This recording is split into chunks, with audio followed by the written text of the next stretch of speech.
आप सबों को मेरा जय मसीह की मसीह में और बड़ा अच्छा लग रहा है कि मैं फिर से आपके सामने उपस्थित हो सकती हूँ एक नए संदेश के साथ। और मैंने ये संदेश इंग्लिश में भी डाला है, तो आप लोग इसको इंग्लिश वाले में भी देख सकते हैं। और आज मैं सोच रही हूँ कि हिंदी में भी दोनों को मैं अलग अलग आपके लिए मैं संदेश लेकर आऊँ। बड़ी खुशी होती है जब मैं परमेश्वर का संदेश लेकर आती हूँ। परमेश्वर मुझे वचन देता है, परमेश्वर मुझसे बुलवाता है, तब मैं यहाँ पे उपस्थित होती हूँ। तो आइए हम परमेश्वर का धन्यवाद करें जिससे पहले हम अपने संदेश में जाएं। प्यारे खुदा, हम शुक्रगुजार करते हैं तेरे इस निहायती अवसर का जो कि तूने मुझे दिया है कि मैं नए संदेश के साथ जो कि तूने मुझसे तैयार करवाया है, पवित्र आत्मा के द्वारा मैं इसको लोगों तक पहुंचाने वाली बनूं। एक एक शब्द जो मैं बोलूं, परमेश्वर वो तेरा वचन हो। लोग इस वचन में मुझे ना देखें बल्कि तुझे देखने वाले बने। यही मेरी आशा है, यही मेरा विश्वास है। और इसी विश्वास के साथ मैं यह संदेश देना मांगती हूँ। मेरी प्रार्थना को सुन और कबूल कर, तेरे प्यारे बेटे यीशु मसीह के नाम से मांगते हैं, आमीन। तो जैसे मैंने बताया कि आज मेरा नया संदेश है और मैंने इसको इंग्लिश में ऑलरेडी डाल दिया है, मैं हिंदी में डाल रही हूँ ताकि जो चाहते हैं कि मैं हिंदी में इसको पेश करूं तो वो भी इसको सुन सकते हैं। यहाँ पे जो है मेरा आज का जो अध्ययन है वो लूका उसका 15वां अध्याय और 25 से 32 के बीच में हम इसको देखेंगे। और हम ये देखना मांगते हैं कि ये जो कहानी है या दृष्टांत कह लीजिए, ये बहुत ही माना हुआ दृष्टांत है। अक्सर लोग जो है उड़ाऊ पुत्र के बारे में संदेश देते हैं, लेकिन बहुत कम लोग हैं जो कि उसके बड़े भाई के विषय में संदेश देना मांगते हैं। और आज जो है मैं वही संदेश आपके पास लेकर आ रही हूँ ताकि आप इस संदेश को ठीक से सुन सकें और लोगों तक पहुंचा सकें। यही हमारी आशा है और इसी आशा में मैं ये संदेश लेकर आती हूँ। जैसे कि मैंने बताया कि हमारा जो उद्देश्य है आज के संदेश में, वो हम बड़े भाई के बारे में देखेंगे। उड़ाऊ पुत्र का भी हम थोड़ा सा ध्यान देंगे, लेकिन हम इसको जो है ज्यादा फोकस हमारा जो है वो बड़े बेटे के ऊपर रहेगा।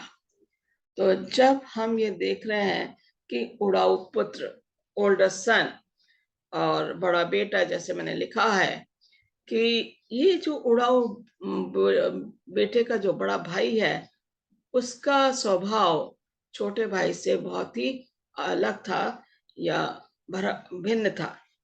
अगर देखा जाए तो थोड़ा सा मैं बैकग्राउंड में भी जाऊंगी ताकि आपको ये कहानी पूरी तरीके से याद रहे। और यहाँ पे हम देखते हैं लूका उसके 15 की 12वीं आयत में कि एक मनुष्य था जिसके दो बेटे थे। और सो छोटे बेटे ने अपने पिता से कहा, जो संपत्ति मेरे बांटे में आती है उसे मुझे दे दे। तो पिता ने उन दोनों को अपना धन बांट दिया। यहाँ पे हम देख रहे हैं, आप पिक्चर देख रहे हैं कि पिता बड़ा खुश है दोनों बेटों के साथ, लेकिन छोटा पुत्र जो है वो उदास है क्योंकि वो शायद उसने सोचा कि कहीं मेरा पिता मुझे संपत्ति ना दे तो मैं क्या करूंगा। क्योंकि वो नौजवान है और वो अपने दोस्तों के साथ जाना मांगता है और अपनी जिंदगी अपने तरीके से जीना मांगता है। तो पिता ने कोई विरोध नहीं किया और उसको उसके हिस्से की संपत्ति देके और उसको विदा कर दिया। हम देखते हैं कि कुछ समय के बाद वो छोटा बेटा जो है, जब उसका सारा पैसा खत्म हो जाता है, वो वापस पछताता है। और उसका पछतावा इतना ज्यादा होता है कि मैं अपने पिता के पास वापस जाऊंगा और मैं उससे कहूंगा कि मुझे एक नौकर के तौर पे रख लीजिए। और यहाँ पे हम देखते हैं कि पिता जो है रोज ऊपर से घर के बाहर या कभी छत के ऊपर वो देखता था, उसके बुढ़ा था, देखता था कि कहीं मेरा बेटा तो नहीं आ रहा। और उसकी रोज जो है वो आस लगी हुई थी, आशा बंधी हुई थी कि आज मेरा बेटा आ जाए तो मुझे बड़ी खुशी होगी। और इस तरीके से कई दिन बीत जाते हैं। लेकिन जब छोटे बेटे ने पश्चाताप किया, उसने कहा मैं अपने पिता के पास वापस जाऊंगा। और वो वहां से जो सुअरों के बीच में जो है उनको सुअरों को चरा रहा था, वहां से उठता है और अपने पिता के घर की ओर चल देता है। और जैसे कि मैंने बताया कि वो पिता रोज जो है उसको देखता था, मेरा बेटा आएगा। उसको ये विश्वास था कि उसका बेटा वापस आएगा। उसे ये परवाह नहीं थी कि बेटे ने पैसे का क्या किया। वो सिर्फ अपने बेटे की चिंता में लगा रहता था। और यहाँ पे हम देखते हैं कि अभी वह पर्याप्त दूरी पर ही था कि उसके पिता ने उसे देख लिया। इतना दूर था, लेकिन पिता ने अपने बेटे को पहचान लिया और उसके पिता को उस पर बहुत दया आई। ये हमारा परमेश्वर है। समझ लीजिए कि ये जो पिता है, ये हमारा परमेश्वर है, जो हम जैसे पापी लोगों के ऊपर अपनी दया, अपना अनुग्रह उंडेलता है। वो ये नहीं देख रहा कि हम कितने पाप में हैं, कितने पापी हैं। वो ये देख रहा है कि हम पश्चाताप करके उसके पास वापस आ रहे हैं। और वो ये नहीं देख रहा कि हम किस गंदगी में थे। वो ये देख रहा है कि पश्चाताप करके मेरा बेटा, मेरी पुत्री वापस आ रहे हैं। इसी तरीके से इस बाप ने भी, इस पिता ने भी अपने बेटे पे उसको दया आई। सो दौड़कर उसने अपनी बाहों में समेट लिया और चूमा। हम ये देख रहे हैं कि उसने ये नहीं देखा कि ये मेरा बेटा मुझसे बिछड़ गया था। ये कितना गंदा है, इसके बाल कितने गंदे हैं, कपड़े इतने फटे हुए हैं, लगता कि कई महीनों से नहाया भी नहीं, पैरों में चप्पल नहीं है। ये सब हालात देख के उसने उसको पीछे छोड़ा। उसने ये देखा कि मेरा बेटा आ गया और उसने उसे गले लगाया। और हम देखते हैं कि उसकी सेवा भागवत में लग गया। नौकरों को बोला इसको नए कपड़े बनाओ, इसको नहलाओ, इसके बाल काटो और बड़ा बड़ा सा बछड़ा काटो और लोगों को बुलाओ, आज जश्न का मौका है। हम देखते हैं कि ये तो बड़ी खुशियों वाला माहौल था यहाँ पे। लेकिन दूसरी अगर हम देखें तो वो खुशियां जो है वो दूसरे जो भाई था, 25वीं आयत से हमारा मेन फोकस रहेगा। यहां से हम देखते हैं कि अब उसका बड़ा बेटा जो खेत में था, छोटा बेटा चला जाता लेकिन बड़ा बेटा बड़ी ईमानदारी से खेत में काम जाता है, नौकरों को देखता है, उनसे काम करवाता है और शाम को वापस आता है। इसी तरीके से उस दिन भी जब वो खेत में से वापस आ रहा था और घर के पास पहुंचा तो उसने शोर शराबा सुना, गाना बजाना सुना, नाचने की आवाजें सुनी। और वो अचंभित हो गया कि ये आवाजें कहाँ से आ रही हैं, मेरे घर से आ रही हैं या पड़ोसी के घर से आ रही हैं। और वो और थोड़ा पास आता है, और थोड़ा पास आता है, और अपने घर के बाहर से जो है नौकर उसके आव भगत में लगे हुए थे छोटे बेटे के, वो अंदर जा रहे थे, बाहर आ रहे थे। और उन्होंने जो है उसको, उसने पूछा उनको बुला के कि भी ये अंदर क्या हो रहा है, इतना शोर शराबा, इतना नाच गाना कैसे हो रहा है। और यहाँ पे देखते हैं उस 26वीं आयत में उसने अपने एक सेवक को बुलाकर पूछा ये सब क्या हो रहा है। वो अचंभित था कि उसके घर में उसको बगैर बताए ये क्या में उसका पिता कर रहा है। और उसको सुबह तो कोई बात नहीं हुई थी जब वो खेत में गया था, और अचानक से शाम को वो इतनी चहल पहल कैसे देख रहा है, इसलिए वो अचंभित हुआ। और सेवक ने उससे कहा 27वीं आयत में, तेरा भाई आ गया है और तेरे पिता ने उसे सुरक्षित और स्वस्थ पाकर एक मोटा सा बछड़ा कटवाया है। तेरा भाई आ गया है। और पहली बात, तेरा भाई आ गया। दूसरी बात, तेरा पिता बहुत खुश है अपने बेटे को देख के कि उसको कुछ भी नहीं हुआ है। और तीसरी बात, वो जश्न मना रहा है इसी बात का कि उसका बेटा घर आ गया है और वो बहुत खुश है। सेवक के मन में ये नहीं था कि ये जो खबर या संदेश वो बड़े भाई को दे रहा है, इस संदेश का बड़े भाई पे क्या असर होगा। उसने तो नौकर के तौर पे अपना संदेश बड़े बेटे को दे दिया। आगे जो है उसको नहीं मालूम था कि आगे क्या होने वाला है। हम देखते हैं कि यहाँ पे सेवक ने उससे कहा, तेरा भाई आ गया, तेरे पिता ने सुरक्षित और स्वस्थ पाके एक मोटा सा बछड़ा कटवाया। हम लोग जब खुश होते हैं तब हम लोग जश्न मनाते हैं, और हम सबसे बढ़िया चीज जो है वो पकाने की कोशिश करते हैं।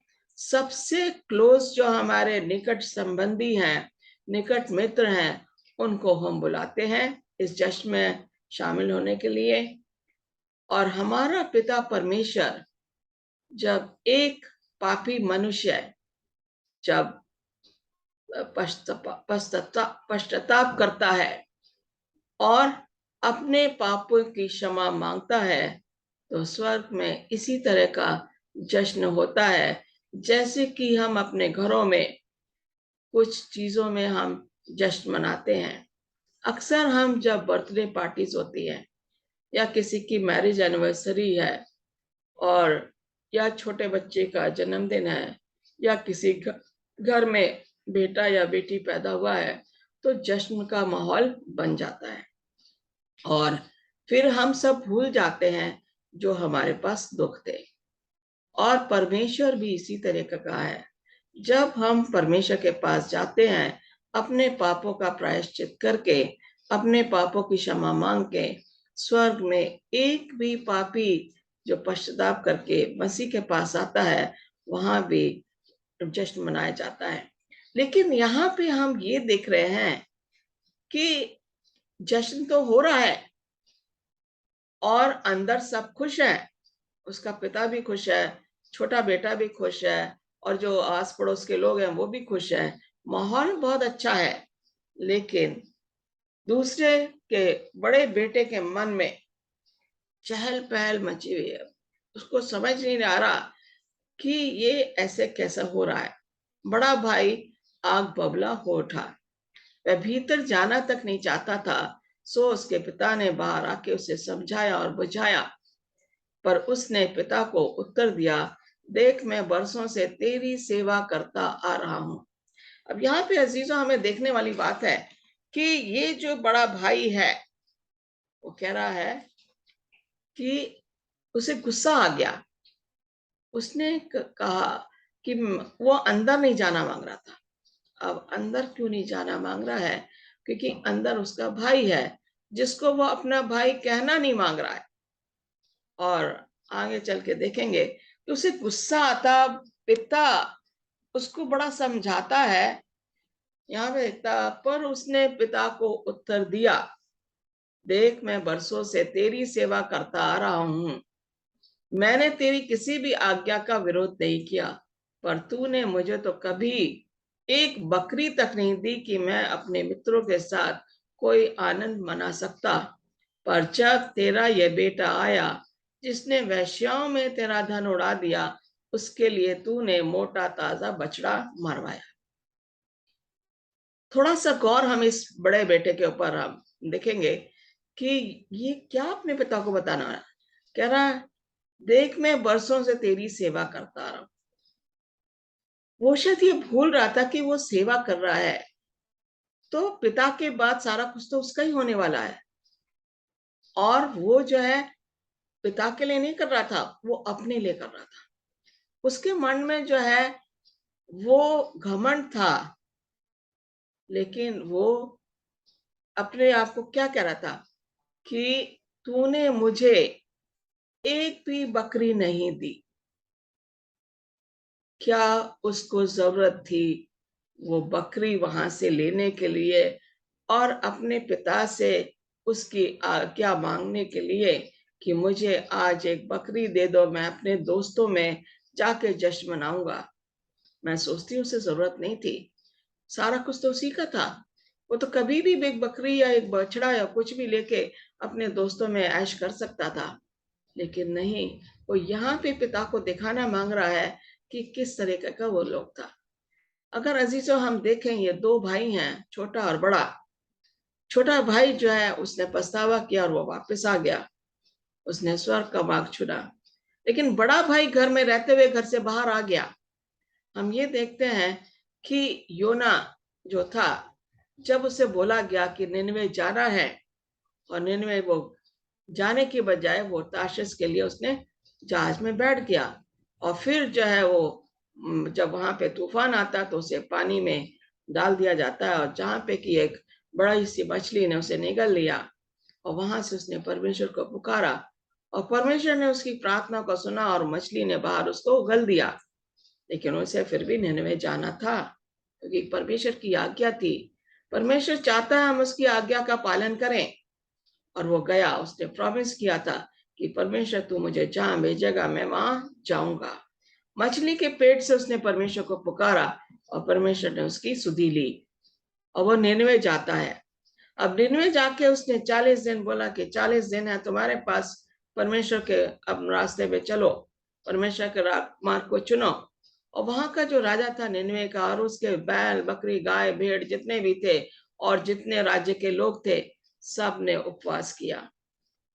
उसका मैसेज इतना डायरेक्ट था, संदेश इतना डायरेक्ट था कि सब ने उपवास करके और प्रार्थना में लग गए, और टाट ओढ़ लिया, राख अपने ऊपर डाल ली, पछतावा किया। ये उनके पछतावा करने का तरीका था। वो परमेश्वर के पास वापस आ गए। आप योना जो है वो ये देखता है, जाके पेड़ के नीचे बैठ जाता है और देखता है कि देखो आज जो है दिन है, परमेश्वर इन लोगों को नष्ट करेगा। लेकिन परमेश्वर ने ऐसा नहीं किया। योना को भी गुस्सा आता, जैसे इस बड़े भाई को गुस्सा आता है। अब गुस्सा आ जाता कि मैं जानता था कि परमेश्वर तू दयालु है और तू ऐसा नहीं करेगा। मैं इसलिए वहां पर नहीं जाना मांग रहा था संदेश देने कि तू तेरा अनुग्रह उनके ऊपर होगा, तेरा प्यार उनके ऊपर होगा। योना भी अपना गुस्सा परमेश्वर को दिखा रहा था। ये बड़ा भाई भी अपना गुस्सा अपने पिता को दिखा रहा था। अगर हम देखें फरीसी लोग, ये जो बड़ा भाई है फरीसी लोगों जैसा है, जो कि ऊपरी मन से ये दिखाते हैं कि वो पवित्र लोग हैं, वो परमेश्वर का वचन को मान रहे हैं, लेकिन अंदर उनके मन में क्या है वो कोई नहीं जानता। इसी तरीके का व्यवहार इसका था। बड़े शांत स्वभाव से इसने जब उसका छोटा भाई चला जाता है सब काम करता है, लेकिन इसके मन में जो क्या था, एक तरह का छलावा करना चाहिए, अपने आप को ही छलना। क्योंकि जिन दिनों में ये घटना हुई पुराने जमाने में, वो ऐसा था कि वो जो है वो उस दिनों में जो है उसको 2/3 जो है प्रॉपर्टी पहलौठे को मिलती थी। और ये पहलौठा होने के मतलब उसके पास सारी प्रॉपर्टी उसकी ही थी। उसका पिता उसको बता रहा है कि बेटा सब कुछ तेरा ही है, लेकिन ये वो मानने को तैयार नहीं है। उसे अपने छोटे भाई से जलन थी। हम देखते हैं कि ये जो बड़ा भाई घर में था, जो अपने आप को सोचता था कि मैं स्वर्ग के राज्य का भागीदारी हूं, लेकिन नहीं। हम यहाँ पे देखते हैं कि मसीह, जब यीशु मसीह जब क्रूस पे थे, उनके साइड में 2 चोर थे, एक दाहिने में एक बाएं में, और दोनों डाकू जो थे, एक डाकू जो है मसीह को लांछन लगा रहा था कि तू अगर परमेश्वर का पुत्र है तो क्या कर, अपने आप को बचा और हमें बचा। वो उसको जो है ताड़ना दे रहा था, अगर तू परमेश्वर का पुत्र है। वो शायद नहीं जानता था, या वो जानना नहीं मांग रहा था। कभी कभी हम सच्चाई जानते हैं, सच्चाई जानते हुए हम उसको नकार देते हैं। वो डाकू ने मसीह के बारे में जरूर सुना होगा। हम देखते हैं कि जब पिलातुस के पास पिलातुस के पास जब वो लोग आते हैं, जब ये पिलातुस लोगों के सामने खड़ा था, उसने पूछा मैं किसको छोड़ूं। और पिलातुस ने पूछा किसको छोड़ूं, उन्होंने कहा बरअब्बास को छोड़ो।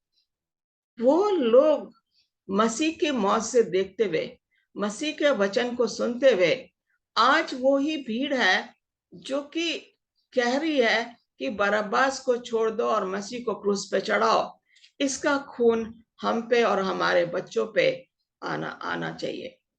और पिलातुस ने 2-3 बार पूछा और फिर उसने अपने हाथ धो लिए कि मैं इसके खून से अपने आप को बरी करता हूं।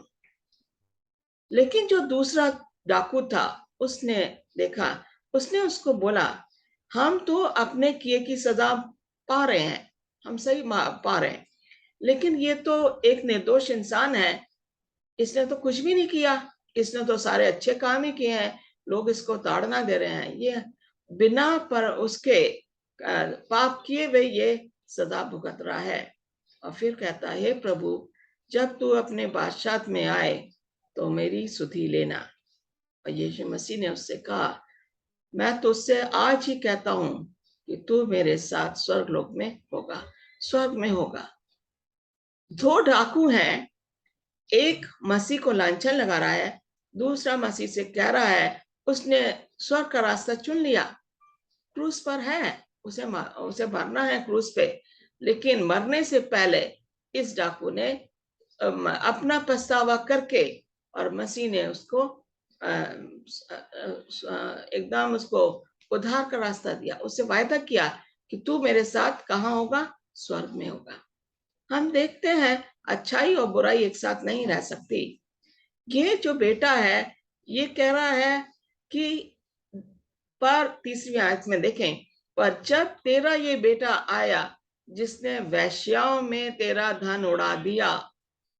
बड़े उसकी बात है। मैं ये सोच रही थी जब इसको तैयार कर रही थी, इस बड़े बेटे को कैसे पता लगा कि ये वेश्या में इसने धन उड़ाया। क्या ये वहां पे गया देखने के लिए कि उसका छोटा भाई अपना पैसा कहाँ कहाँ खर्च कर रहा है, कहाँ कहाँ उड़ा रहा है, कहाँ कहाँ ऐश कर रहा है? नहीं, लेकिन ये इतने गुस्से में था कि इसके मुंह में जो भी आ रहा था वो बोल रहा था। जब हमें गुस्सा आता है तो हम कुछ भी बोल जाते हैं, लेकिन बाद में हम पछताते हैं। लेकिन ये नहीं पछताया अजीजों, ये इसने तो उसको अपना भाई भी नहीं कहा। पर जब तेरा ये बेटा, वो कह रहा तेरा बेटा है, मेरा तो कुछ भी नहीं है। जब तेरा बेटा आया, वो बेटा आया जिसने तेरा धन, अब वो कैसे कह सकता है कि उसका धन है? पिता का धन, पिता ने उसके छोटे बेटे को उसका हिस्सा दे दिया, तो वो छोटे बेटे का हिस्सा हुआ। वो पिता का धन कैसे उड़ा रहा है? पिता ने तो उसको भी दिया है, लेकिन वो घर में है और वो अपने पिता के साथ खेत में काम करता है और ईमानदारी से करता है। लेकिन यहाँ पे आके उसने उसे अपना भाई मानने से इनकार कर दिया। हम पापी लोगों का भी, क्योंकि हम पाप की दुनिया में रह रहे, हम भी नकार देते हैं अपने भाई बहनों को या अपने अजीज रिश्तेदारों को। और यही हाल इस बड़े बेटे का हुआ। उसने कहा, पर जब तेरा ये बेटा आया जिसने वेश्याओं में तेरा धन उड़ा दिया, उसके लिए तूने मोटा ताजा बछड़ा क्या करा, मरवाया। ओके, एक उसने अपने पिता को लांछन दिया, एक अपने भाई को लांछन दिया। उसको नहीं मालूम था कि भाई ने पैसा कहाँ उड़ाया, उसको भाई से पूरी तरीके से जलन थी।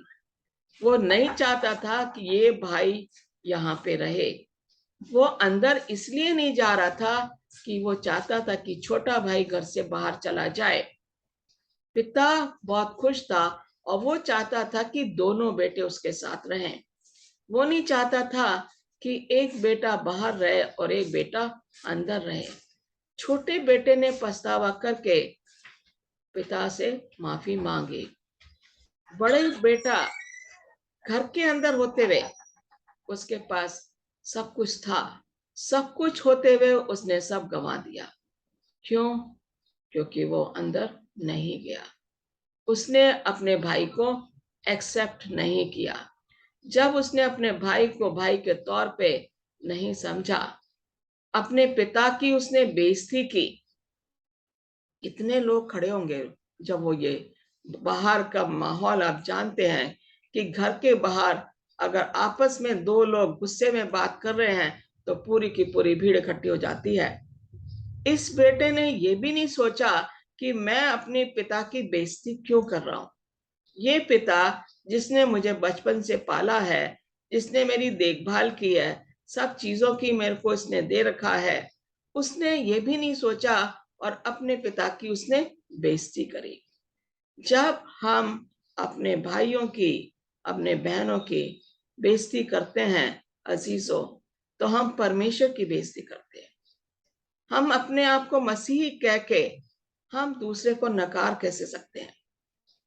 हमें ये बड़े बेटे जैसा नहीं होना है, क्योंकि इसने जो है अपने पिता को कुछ नहीं समझा, अपने पिता से बड़े बेरुखी से बोला, बड़े गुस्से में बात करी, और वो उसने अंदर जाने से इनकार कर दिया। और पिता ने उसके आगे बहुत ज्यादा उसको प्लीड किया, रिक्वेस्ट की, विनती करी कि चल बेटा अंदर चल, तेरा भाई आया हुआ है। और वो मर गया था लेकिन अब जिंदा हो गया। लेकिन इसके मन में ऐसा कुछ भी विचार नहीं आया। पिता ने उससे कहा, मेरे पुत्र, तू सदा ही मेरे पास है और जो कुछ मेरे पास है सब तेरा है। वो समझा रहा है पिता उसको, जो मेरा है वो तेरा ही है, तू अंदर तो चल। लेकिन वो तो कह रहा, उसने तो ये ठान लिया था, अगर मेरा भाई अंदर है तो मैं अंदर नहीं जाऊंगा, मेरा भाई बाहर जाएगा तब मैं अंदर जाऊंगा। हम भी ये सोचते हैं कि हम क्यों, क्या कर रहे हैं हम अपने लोगों के लिए। क्या हम ऐसे हैं, बड़े बेटे के समान हमारा स्वभाव है, या हम हमेशा दूसरों पे लांछन लगाना मांगते हैं, या हम ये सोचते हैं कि मैं ही सबसे बढ़िया हूं, मेरे सामने कोई टिक नहीं सकता, मेरे अलावा कोई भी बुद्धिमान नहीं है। अगर हम ऐसा सोचते हैं तो हमारे अंदर वो स्वार्थ है, वो घमंड है। लूसीफर ने भी कोशिश की थी कि वो अपना सिंहासन परमेश्वर के सिंहासन से ऊपर करे, लेकिन उसको जो है, जब हमारे अंदर घमंड, हमारे अंदर स्वार्थ, हमारे अंदर लालच, हमारे अंदर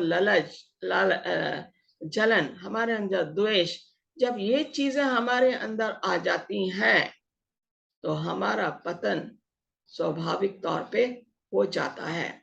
इस बेटे का, बड़े बेटे को पिता बड़े प्यार से समझा रहा है।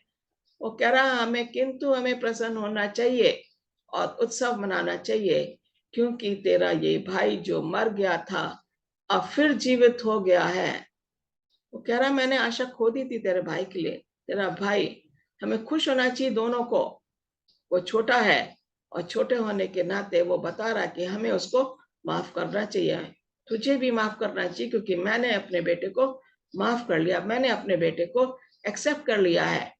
और तुझे भी खुश होना चाहिए, इस जश्न में तुझे भी अंदर जाना चाहिए, ताकि हम तीनों के तीनों, जितने भी हमारे आस पड़ोस के लोग इकट्ठा हुए हैं, सब इस जश्न में शामिल हो। वो मर गया था लेकिन अब जीवित हो गया। मरने का मतलब यह है कि पिता ने आस नहीं खोई थी। वो ये सोचता था, शायद मैं अपने बेटे को देख पाऊं या ना देख पाऊं, लेकिन उसके अंदर वो आशा थी अंदर, जो उसे बता रही थी कि तेरा बेटा एक दिन वापस आएगा।